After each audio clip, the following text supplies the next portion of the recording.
complete. Yes, yes, yes. And that may be the last time, for a little while, that we hear that song. But it's important for us to remember that we're always saying yes. Always saying yes with our every thought, with our every agreement about ourself and what the world is like. And so that's not the last yes the universe is going to hear from us. Hears it all the time.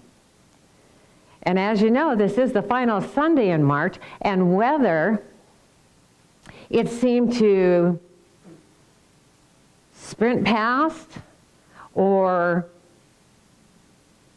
march by, depending on our perspective, I hope that some of us took the time to celebrate at least some of those notable dates in March that we talked about at the beginning of this month. Remember those? Remember that? Did you celebrate Pi Day? But even if we didn't celebrate any of those days specifically, I trust that we all celebrated more often than not, more days than not, just feeling happy and appreciative that we're alive in a universe of love that, according to Rumi, is rigged in our favor. Now that's something to celebrate. If we're here to have a good time. If we're here in form, if we're in this world, we're here to have the time of our life. And this is a time right now for us to say yes to the celebration of creation that we're a part of. We're all a part of it. All of creation is being celebrated by the Creator, and that's us. Well, we're the Creator in this world, too. So it's time for us to say yes to the pure, positive energy of life that's celebrating all life, including our life. There's something about us. There's something about each of us that's worth celebrating all the time. And God knows what. It's up to us to connect with that knowing. To say yes to knowing that pure spirit fulfills itself as each of us. That's pretty wow. Well, in addition to the Bible, all sacred texts tell us that in the beginning, God, the great mystery that is the source of all that is, said, "Let there be light." And there was light. The first light, the one light, the only light, included all of us. We were right there in the beginning, along with everything that was and is or ever can possibly be. It's all in that light. Anything that is true about creation, and each of us is true about creation. We're created, and we walk around being in that truth. Now we read that God saw that the light was good. I mean, how could it be anything but good when it was pure, positive energy, straight from the source, from the breath of God. And God looked upon all that He had made, and indeed, it was very good.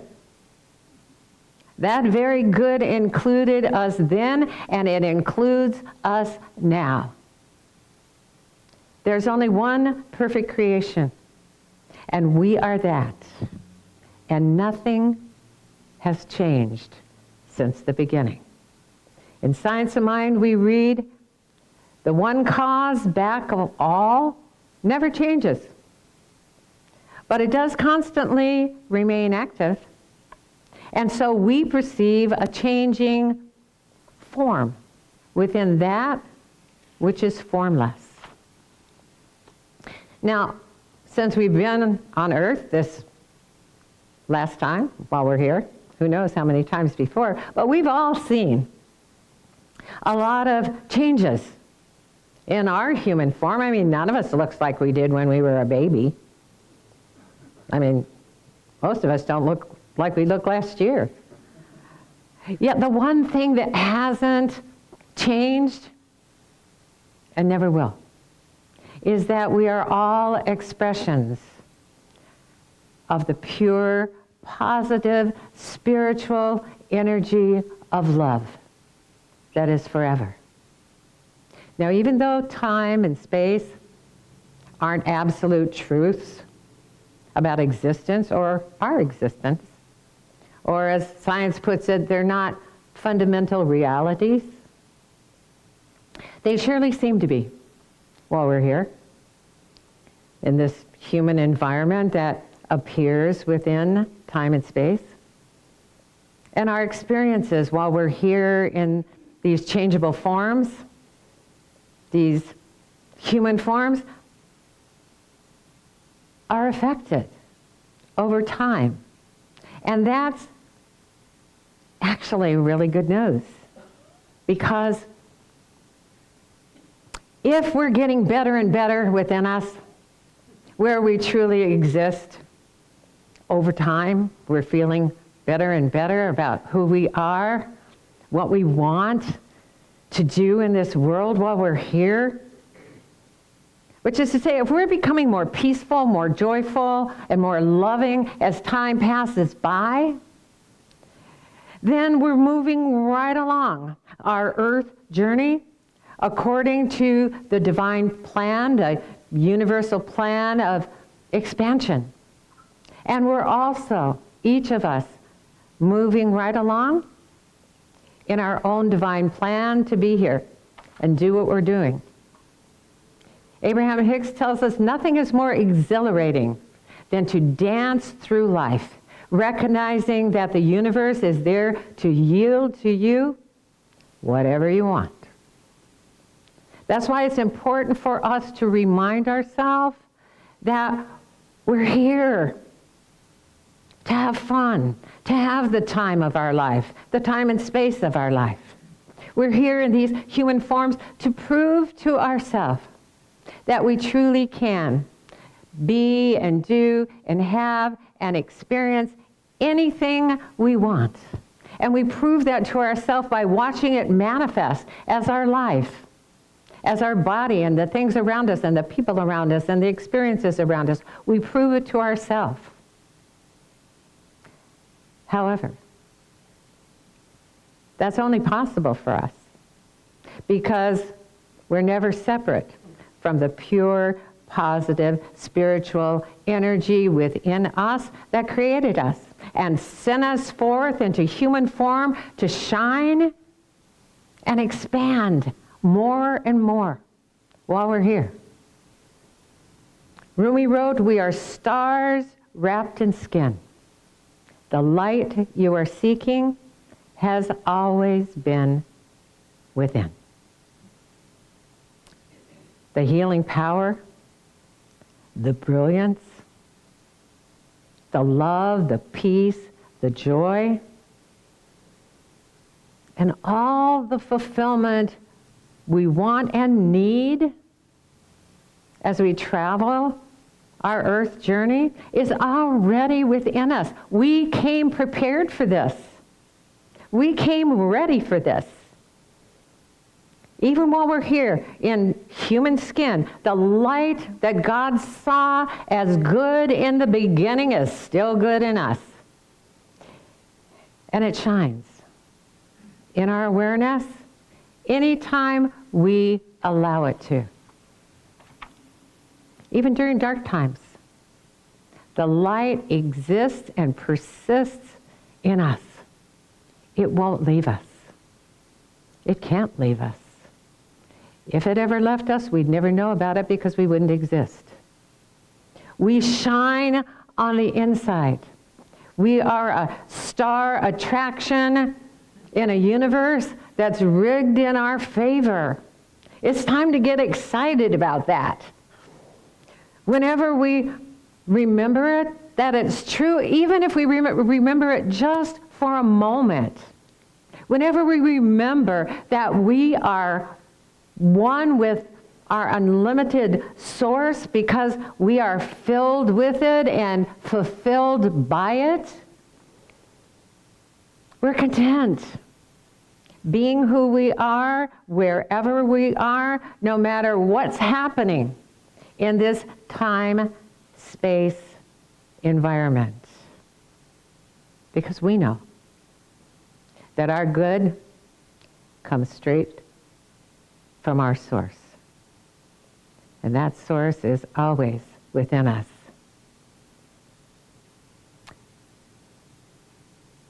Jesus said of the Christ light, "My light that I give to you is not as the world gives." We only run into trouble when we're not rigging our life in our favor. When we're not loving ourselves and loving this life that we're living. When we're not enlightened by peace and trust. Which brings us to the title of today's talk, Closing the Gap. The question this morning is this: how big is the gap between how often we see ourselves as a spiritual being living a happy journey of self-discovery, more and more self-discovery in a human environment, and how often we see ourselves as a separate human being without a spiritual connection while we're here in this human environment. And so we're living a life where we're thinking of ourselves as vulnerable to all the contrast, all the ups and downs that this world has to offer. How big is the gap between how often we're not sure if something is possible for us, or we doubt altogether that something is possible for us, and how often we know that anything, absolutely anything, is possible for us. That we can be and do and have and experience every good thing we want. Because the universe is right here to yield to us anything we want. As we've been talking about, whatever we're thinking about ourselves and life at any moment is always accompanied by an emotion or feeling. Emotions and feelings are the first recognizable evidence of the point of attraction that we've accomplished with the direction of our thoughts. In other words, emotions and feelings precede whatever we're attracting to us in physical form. People and conditions and situations. All feelings and emotions, positive or negative, have the potential of becoming more and more of what they're indicating. And there's no end of that more and more in either direction. Now, if we're feeling joy and peace and love, the joy and peace we're feeling, the love we're feeling, can become more and more within us. We experience the moreness of it. Our capacity and our consistency in being aware of our spiritual connection increases. And the frequency of our positive emotions and feelings becomes better and better. We do it more often. We feel it more often. In the same way, our capacity to discover greater and greater depths of disconnect from our inner being can happen too. And the gap between who we truly are and who we think we are becomes greater and greater. If we choose to see our emotions as an important precursor to physical manifestations in our life, we'll become more intentional in directing our life journey with that emotional guidance. We'll see the value of it. We'll use it. When we feel emotions that feel good, we can say, yes, let's continue going in that direction. It feels good. And when an emotion doesn't feel good, we can say, hell no, I won't go any farther in that direction. But we got to pay attention. And how quickly we can shift from a negative emotion or bad feeling to a positive emotion or good feeling depends, number one, on our practicing doing just that. And on the size of the gap that we've created, that we have to cross to get from a negative to a positive feeling. Life in this world, where we're surrounded by so many people with so many different perspectives and desires and premises and beliefs, and all of them affecting the happenings that go on in this world, and all of them creating drama, often creating drama, it can be very seductive. And we may find ourselves, well, because we want to stay informed for sure, focused long enough on the drama to cause a dip in our good feeling positivity. And it's important to notice when that happens. Because even though we know the positive direction we want to go in our life, it's not always going to look like a straight line. It's going to look more like a zigzag between wanted and unwanted, and wanted and unwanted, and we'll zigzag. But we need to notice how big that gap is between our zigging and our zagging. It's easy for us to just look at this world and react emotionally to what's going on. Happy, then sad, feeling good, then feeling bad. But if we do, if we let that be our reason to feel anything at all, then we'll be doing a whole lot more zigging and zagging to get centered and to find our balance in this world. Then if we are decided and determined to keep our positivity in front of us and active within us. I mean, we all notice that sometimes we're not in the place in our life where we want to be. And sometimes it doesn't feel like we're even moving in a steady direction toward what we want. Sometimes that awareness comes as a thought. A thought like, I'm not feeling as healthy as I'd like to be. My relationships are not as harmonious as I'd like them to be. My finances certainly aren't all I'd like them to be. It's okay to zigzag every once in a while. It's natural for us to try to keep our balance in any situation. But to manage our focus on what we want requires constant awareness of where we are in relationship to what we want.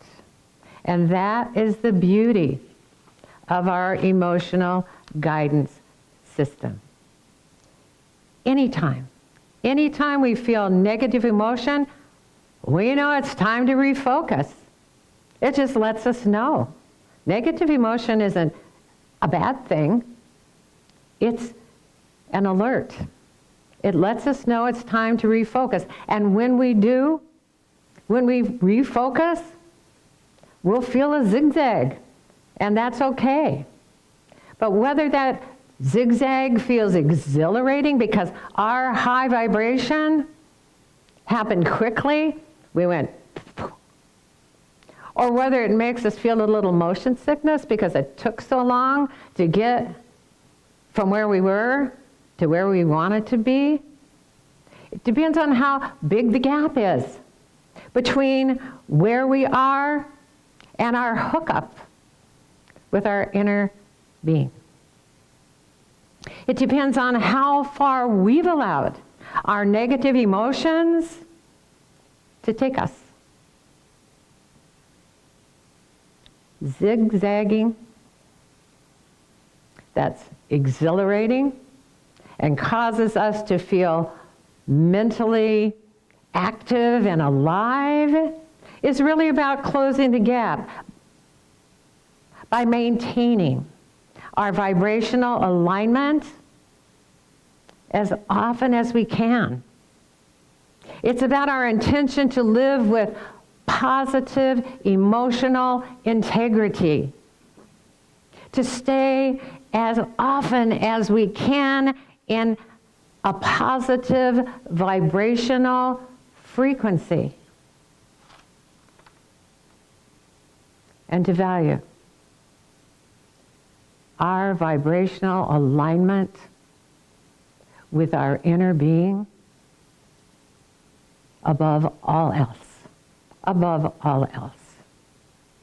When we're feeling our spiritual footing, when we're centered and balanced, when we identify ourselves as the spiritual being we are, then when we look at others, we see them as spiritual beings as well. And the world ceases to be such a scary place.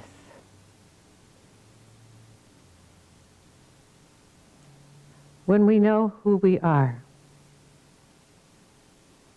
we're aware and grateful that we live in a loving universe that pleases our source. And we shine like a star within us, and we shine like the sun in the world. Namaste.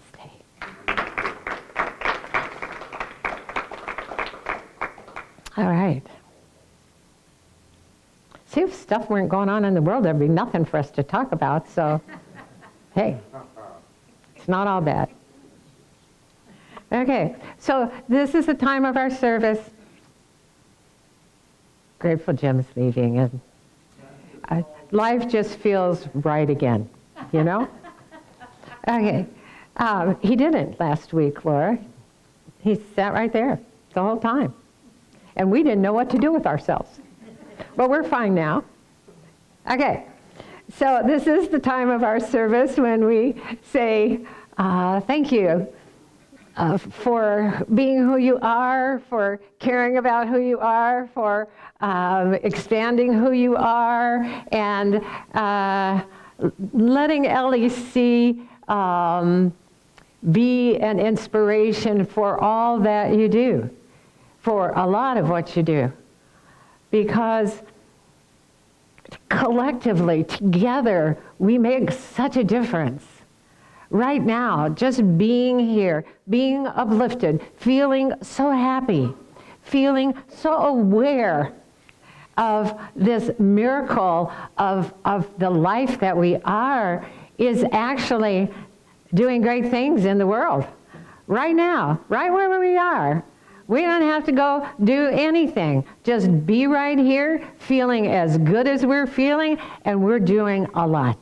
We're doing a lot. So thank you, thank you, thank you for being here. Thank you, thank you, thank you for being there. Together, we make a difference. And if you've just joined us today, and you're going, geez, that's a happy group. Good for you for finding us. It means that you wanted to connect, and we're happy you did. And if you'd like to express your gratitude for that connection, and you don't know how, because you've never seen us before, and you've never seen our treasurer before, well, she's here to tell you how you can contribute financially. Dr. Jamie Phillips. Thank you. Great talk. Thank you so much. Oh, you are so welcome. Really spoke to me. Appreciate it. Okay, if you would like to donate to the Life Enrichment Center, and we would love to have you donate, there's several ways you can do it if you're watching us online. You can go to facebook.com/Life Enrichment Center. There's a donate button on that page. You can go to our website, lecflint.com, where you can also find the podcast of this talk later this week. And there's a donate button on that page.